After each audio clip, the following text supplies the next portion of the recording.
మాఘారసమిధో అనుప్రహరది తనుభ్యైదన్నమమ అస్మిన్ ప్రకృతే కర్మణి సర్వప్రాయశ్చిత్తం కరిష్యే ఓం భూర్భువస్సు వస్వాహ ప్రజాపతయ ఇదన్నమమ.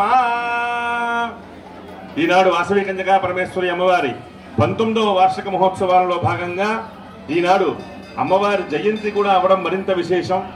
ఈ సందర్భంగా అమ్మవారి యొక్క విశేషమైనటువంటి అభిషేకములు అర్చనలు పూర్తి చేసుకుని ఈ 19వ వార్షికోత్సవాన్ని పరిపుష్టం చేస్తూ మహాపూర్ణాహుతి అనేటువంటి కార్యక్రమాన్ని మనం చేసుకుంటున్నాం. ఈ మహాపూర్ణాహుతి కార్యక్రమంలో ఎవరైతే దర్శిస్తారో వారికి సమస్తమైనటువంటి కోరికలు కూడా వాసవి కన్యకా పరమేశ్వరి సిద్ధింపజేస్తుంది.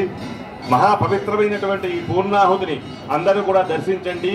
ఎందుకంటే అగ్నిహోత్రానికి వాసవి అమ్మవారికి చాలా దగ్గర సంబంధం ఉంది. మనం ప్రతిరోజు కూడా లలితా సహస్రం వాసవి అమ్మవారి సన్నిధానంలో మనం చదువుకుంటూ ఉంటాం. ఆ లలితా సహస్రంలో మనకు ఒక మాట ఉంటుంది, అమ్మవారు ఎక్కడ పుట్టిందయ్యా అంటే చిదగ్ని కుండ సంభూత దేవకార్య సముద్యత అంటాం. అమ్మవారి యొక్క జన్మస్థానం ఏంటి అంటే చిదగ్ని అనేటువంటి అగ్నిహోత్రంలో అమ్మవారు పుట్టింది.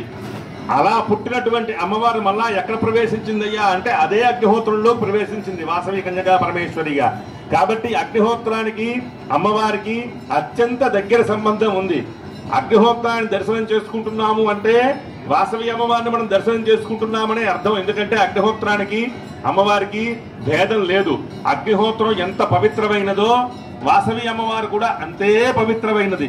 అటువంటి అమ్మవారి యొక్క సంతానంగా పుట్టిన మీరందరూ కూడా ఎంతో అదృష్టవంతులు.